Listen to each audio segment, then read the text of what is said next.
సమాజంలో రెండు రకాల వ్యక్తులు ఉంటారు. ఒకటి ఆర్డినరీ పీపుల్ ఉంటారు, రెండోది సక్సెస్ఫుల్ పర్సనాలిటీస్ ఉంటారు. ఈ ఆర్డినరీ వ్యక్తులు సక్సెస్ఫుల్ పర్సనాలిటీస్కి ఉన్నటువంటి వ్యత్యాసం ఏంటి, తేడా ఏంటి అంటే, ఎవరైతే సక్సెస్ఫుల్ పర్సనాలిటీస్ ఉంటారో వారు తమ స్వీయ పరిశీలన చేసుకుంటారు. ఏదైనా ఒక బిజినెస్ స్టార్ట్ చేశారు, లాస్ అయిపోయారు అనుకోండి, ఎందుకు నేను లాస్ అయిపోయాను, ఎక్కడ ల్యాకింగ్, ఎక్కడ ప్రాబ్లం, ఎక్కడ ఎందుకు నాకు నష్టం జరిగిందని వారు ఆత్మ పరిశీలన చేసుకుంటూ వారి యొక్క తప్పుల్ని, వారి యొక్క దోషాల్ని వారు రెక్టిఫై చేసుకుంటూ ముందుకెళ్తారు, ఎదుగుతారు, గొప్ప వాళ్ళు అవుతారు, సక్సెస్ఫుల్ పర్సనాలిటీస్గా సమాజంలో వారు రాణిస్తూ ఉంటారు. ఆర్డినరీ వ్యక్తులు ఎవరైతే ఉంటారో వారు చేసిన తప్పుని 100 సార్లు చేస్తారు, మళ్ళీ లాస్ అవుతారు, మళ్ళీ లాస్ అవుతారు. ఒక దగ్గర పెట్టుబడి పెడతారు, లాస్ అయిపోతే మళ్ళీ అక్కడ డబ్బులు వస్తుంటే మళ్ళీ పెట్టుబడి, మళ్ళీ లాస్ అయిపోతారు, ఇంకోసారి కూడా లాస్ అయిపోతారు. వీరి జీవితంలో ఎప్పుడు కూడా లాస్ అవుతుంది. ఒక పని చేయాలనుకున్నప్పుడు ఆలోచించరు, ఆ వస్తువు యొక్క సైన్స్ ఏంటో వారికి తెలియదు. సక్సెస్ఫుల్ పర్సనాలిటీస్ ఎప్పుడు కూడా స్వీయ పరిశీలన, ఆత్మ పరిశీలన చేసుకుంటూ ఉంటారు. ఇప్పుడు అద్భుతమైనటువంటి ఆ విషయం ఏంటి, black box thinking. Black box thinking ఏంటి? ఈరోజు అబ్దుల్ కలాం అయినా, ఎలన్ మాస్క్ అయినా, బిల్ గేట్స్ అయినా, ఎంతమంది అయితే సక్సెస్ఫుల్ పర్సనాలిటీస్ ఉన్నారో వీరందరూ ఎందుకు సక్సెస్ అయిపోయారంటే బ్లాక్ బాక్స్ థింకింగ్ కలిగి ఉన్నారు. దీనినే బ్లాక్ బాక్స్ థియరీ అని అంటారు. ఉదాహరణ, మీరు ప్రయాణం చేయాలి, సేఫ్గా ప్రయాణం చేయాలంటే ఏ ట్రాన్స్పోర్ట్లో సేఫ్గా వెళ్ళగలుగుతారు? ఉదాహరణకి మీరు కారు లేదా బస్సులో వెళ్తున్నారు, యాక్సిడెంట్ జరిగితే ఆ బస్సులో ఉన్నవారు అందరూ చనిపోతారంటే అందరూ చనిపోరు. ముందు నుండి యాక్సిడెంట్ అయితే ముందు బస్సులో కూర్చున్న వాళ్ళు చనిపోతారు, వెనక నుండి యాక్సిడెంట్ అయితే వెనక సీట్లో కూర్చున్న వాళ్ళు చనిపోతారు, కానీ మధ్యలో ఉన్నవారు బ్రతికే అవకాశం ఉంది. అలాగే అందరూ చనిపోవాల్సినటువంటి అవసరం కూడా అక్కడ లేదు. చనిపోవచ్చు, చనిపోకపోవచ్చు, గాయాలతో బయటపడవచ్చు. అంటే రోడ్ ట్రాన్స్పోర్ట్ ఏదైతే ఉందో అందులో కొద్దిగా మీ ప్రాణాలు పోవచ్చు, పోకపోవచ్చు. కానీ ట్రైన్ ట్రాన్స్పోర్ట్ ఏదైతే ఉందో, ట్రైన్లో యాక్సిడెంట్ జరిగినట్లయితే అందరూ చనిపోతారా లేక కొందరు చనిపోతారా అంటే, ముందు నుండి యాక్సిడెంట్ అయితే ముందు 1-2 బోగీల వాళ్ళు చనిపోవచ్చు, వెనక నుండి యాక్సిడెంట్ అయితే వెనక బోగీలో ఉన్నటువంటి వారు చనిపోవచ్చు. కానీ ట్రైన్లో యాక్సిడెంట్ అయిపోతే అందరూ చనిపోతారా? అందరూ కాదు, కొందరు చనిపోవచ్చు, కొందరు చనిపోకపోవచ్చు. కానీ విమానంలో ప్రయాణం చేసేటప్పుడు ఒకవేళ 42,000 ఫీట్ల ఎత్తు నుండి విమానం పడిపోతే బ్రతుకుతారా? ఛాన్స్ ఉందా? ఛాన్స్ లేదు. విమానం కనుక క్రాష్ అయిపోతే, బ్లాస్ట్ అయిపోతే, సముద్రంలో పడిపోతే, కొన్ని విమానాలు ఇంతవరకు కూడా అది ఎక్కడ పడ్డాయో తెలియదు. అలాంటి పరిస్థితి, అవునా కాదా? ఇప్పుడు చెప్పండి, విమానంలో ప్రయాణం చేయడం అనేది రిస్క్తో కూడుకున్నదా కాదా? బస్ మరియు ట్రైన్తో మనం కంపేర్ చేసినప్పుడు విమానంలో ప్రయాణం చేయడం అనేది కాస్త కష్టంతో, రిస్క్తో కూడుకున్నది కదా. అందుకే చూడండి, మీరు బస్సులో కూర్చున్నప్పుడు, ట్రైన్లో కూర్చున్నప్పుడు దువా చేసుకోరు, ప్రార్థన చేసుకోరు, దేవుని తలుచుకోరు. కానీ ఫ్లైట్లో వెళ్ళేటప్పుడు మాత్రం ఒక్కసారైనా దేవుని తలుచుకుంటారు. ఎందుకు అంటే అది 42,000 ఫీట్ల ఎత్తులో ఉన్నప్పుడు ఒకవేళ పడిపోతే వామ్మో ఏమైనా ఉందా పరిస్థితి? కనీసము ఆ బూడిద కూడా మిగలదు. అలాంటి పరిస్థితి. వాస్తవంగా చెప్పాలంటే అన్ని ట్రాన్స్పోర్ట్స్ కంటే సేఫెస్ట్ ట్రాన్స్పోర్ట్ ఏదైనా ఉంది అంటే ఫ్లైట్ జర్నీ. అది వాస్తవం. ఎందుకంటే ప్రతిరోజు కూడా 1,00,000 విమానాలు గాలిలో ఎగురుతున్నాయి. 25,20,000 విమానాలు గాలిలో ఎగిరితే యాక్సిడెంట్ పర్సంటేజ్ ఏంటంటే 0.1% మాత్రమే. అదే మీరు బస్సులో చూసినట్లయితే యాక్సిడెంట్ పర్సంటేజ్ 14%, అదే ట్రైన్లో చూసినట్లయితే 5 to 6% ఉంది. కానీ విమానంలో యాక్సిడెంట్ ప్రమాదం యొక్క పర్సంటేజ్ మీరు చూసినట్లయితే కేవలము 0.1% మాత్రమే. 25,20,000 విమానాలు గాలిలో ఎగిరితే ఏదో ఒకటి ప్రమాదానికి గురైపోతుంది. కాబట్టి సేఫెస్ట్ మోడ్ ట్రాన్స్పోర్ట్ ఏదైనా ఉందంటే ఫ్లైట్ జర్నీయే తప్ప బస్ లేదా ట్రైన్ జర్నీ కాదు. మరి ఇంత సేఫెస్ట్ జర్నీగా ఎలా ఇది తయారు చేయబడింది, ఇంత సురక్షితంగా ఎందుకు ఉందంటే దానికి కారణం బ్లాక్ బాక్స్ థియరీ అంటారు. విమానంలో బ్లాక్ బాక్స్ని అమర్చడం జరుగుతుంది. ఆ బ్లాక్ బాక్స్ ఏం చేస్తుందంటే విమానం ఎంత స్పీడ్లో వెళ్తుంది, ఎంత వేగంగా వెళ్తుంది, ఏ క్షణంలో ఏం జరుగుతుంది మొత్తం కూడా బ్లాక్ బాక్స్లో రికార్డ్ అవుతుంటాయి. ఒకవేళ ఆ విమానం గనక క్రాష్ అయినప్పటికీ, విమానం గనక కొండను ఢీకొట్టి బూడిద అయినప్పటికీ ఆ బ్లాక్ బాక్స్ ఏదైతే ఉంటుందో దానికి ఏం కాదు, అది అలానే ఉంటుంది.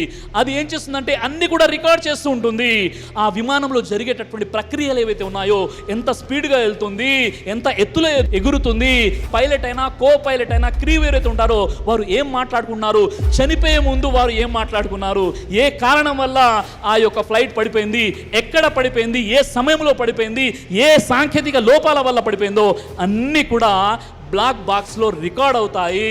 అది సముద్రంలో పడిపోయినా, అది మంటల్లో కాలిపోయినా కానీ బ్లాక్ బాక్స్కి ఏమీ జరగదు. కాబట్టి ఆ బ్లాక్ బాక్స్ని తీసుకుని ఏం చేశారు అంటే ప్రమాదాలు జరగకుండా, ఒకసారి ప్రమాదం జరిగింది, ఒకసారి నష్టం జరిగిందంటే మళ్ళీ దాన్ని చూసి, మళ్ళీ దాన్ని పరిశీలించి, మళ్ళీ దాన్ని రెక్టిఫై చేసుకొని, కరెక్షన్ చేసుకొని చివరికి ఒక సేఫెస్ట్ మోడ్ ట్రాన్స్పోర్ట్గా ఈరోజు ఫ్లైట్ జర్నీ కనిపిస్తుందంటే దానికి కారణం ఏంటంటే బ్లాక్ బాక్స్ థియరీ. ఇదే బ్లాక్ బాక్స్ థియరీని మన ఎవరైతే సక్సెస్ఫుల్ పర్సన్స్ ఉన్నారో వారి జీవితంలో కూడా ఇది కనిపిస్తుంది.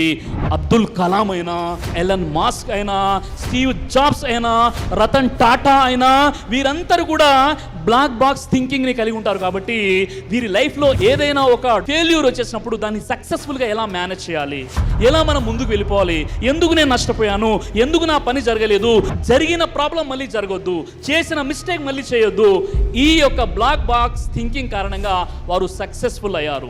ఈ బ్లాక్ బాక్స్ థింకింగ్ లేని కారణంగా ఎవరైతే ఫెయిల్యూర్ని చవి చూసారో ఒక అద్భుతమైనటువంటి విషయం చెప్తాను చూడండి. ఉదాహరణకి ఎప్పుడైతే ఫోన్ని లాంచ్ చేయడం జరిగిందో, ఏ కంపెనీ లాంచ్ చేసింది ఎవరైనా చెప్పగలుగుతారా?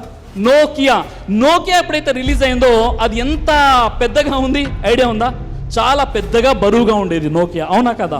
నోకియా ఎప్పుడైతే లాంచ్ అయిందో ప్రపంచవ్యాప్తంగా దాని మార్కెట్ ఎంత క్యాప్చర్ చేసిందంటే 97.6% నోకియా పూర్తి మార్కెట్ని క్యాప్చర్ చేసింది.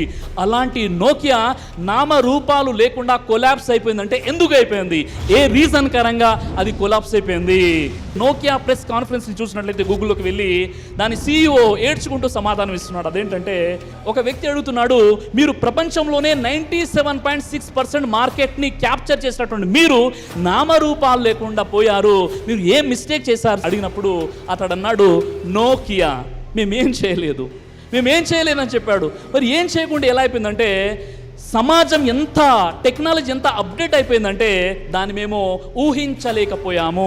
ఎప్పుడైతే శాంసంగ్ మొబైల్కి కెమెరాని అమర్చుతున్నప్పుడు నోకియా రింగ్ టోన్స్ని పరిచయం చేస్తుంది, బ్లాక్బెర్రీ ఈమెయిల్ వేసేటప్పుడు నోకియా రింగ్ టోన్స్ని కొత్తగా తీసుకొస్తుంది, యాపిల్ ఫోన్ ఐఫోన్ని టచ్ స్క్రీన్ని ఏర్పాటు చేసేటప్పుడు నోకియా ఇంకా రింగ్ టోన్స్ గురించి ఆలోచిస్తుంది. వచ్చి చెప్పారు, ఏంటి శాంసంగ్ ఇలా చేస్తుంది, ఐఫోన్ ఇలా చేస్తుంది, బ్లాక్బెర్రీ ఇంత అది చేస్తుంది, మీరేం చేస్తున్నారంటే పైగా వారిని ఏమన్నారంటే వాళ్ళు బేకార్ అండి, వాళ్ళు పనికి రాలిన వాళ్ళు, వారేంటంటే ఫోన్ ఉన్నది ఇన్కమింగ్ కోసం, అవుట్ గోయింగ్ కోసం, అధాన ప్రధానాలు. ఫోన్ వస్తే రిసీవ్ చేయాలి, ఇతరులకి ఫోన్ మాట్లాడాలి తప్ప అందులో కెమెరా అవసరమా, ఈమెయిల్ అవసరమా, టచ్ స్క్రీన్ అవసరం అనేసి ఈ విధంగా వారిని ఎగతాళి చేసుకుంటూ మాట్లాడడం జరిగింది. చివరికి వీరు ఎంత ఎగతాళి అయిపోయారంటే మార్కెట్లో నామరూపాలు లేకుండా నోకియాని అమ్మేసేటటువంటి పరిస్థితి ఏర్పడింది. చివరికి ఇప్పుడు ఎక్కడ కూడా నోకియా, నాకు తెలిసి ఎంతమంది అయితే ఇక్కడ కూర్చున్నారో బహుశా ఒక్కరి దగ్గర కూడా నోకియా మొబైల్ ఉండదు. ఏ నోకియా పూర్తి ప్రపంచాన్ని 97.6% మార్కెట్ని క్యాప్చర్ చేసినటువంటి నోకియా ఈరోజు నామరూపాలు లేకుండా ఎందుకు పోయిందంటే బ్లాక్ బాక్స్ థింకింగ్ వారిలో లేకపోవడం, ఏదైతే తప్పు జరిగిందో ఆ తప్పుని కరెక్షన్ చేసుకోకపోవడం, ఏదైతే సమాజం అప్డేట్ అయిపోతుందో దానికి తగ్గట్టుగా వారు ముందు అడుగులు వేయకపోవడం, ఈ రెండు కారణం వల్ల ఈరోజు నోకియా నామరూపాలు లేకుండా పోయింది. కాబట్టి అలాంటి మిస్టేక్స్ లేకుండా మనం మన జీవితాన్ని అప్డేట్ చేసుకుంటూ ఉండాలి. అదే పాత ఆలోచనలు, అదే పాత పద్ధతి, అదే పాత స్థితిలో మనం ఉన్నట్లయితే మన పరిస్థితి కూడా అలానే ఉంటుంది.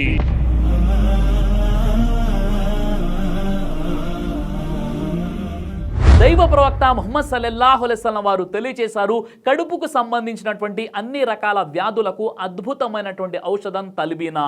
ఇది దైవ ప్రవక్త వారి సున్నత్, మంచి ఆహారం, ఇమ్యూనిటీ బూస్టర్, ఇందులో షిఫా ఉంది, ఇది మంచి ఔషధంగా కూడా పనిచేస్తుంది. కాబట్టి పిల్లలు అయినా పెద్దలు అయినా ఎవరైనా దీనిని ఉపయోగించవచ్చు. అలాగే ఖురాన్లో దైవం తెలియజేశాడు, తేనెలో మీకు స్వస్థత ఉంది అని. కాబట్టి ఇక్కడ కనిపిస్తున్నటువంటి ఈ నెంబర్స్కి కాల్ చేసి మీరు ఇప్పుడే ఈ ప్రోడక్ట్ని ఆర్డర్ చేసుకోవచ్చు. కొరియర్ ఫెసిలిటీ కూడా ఉంది.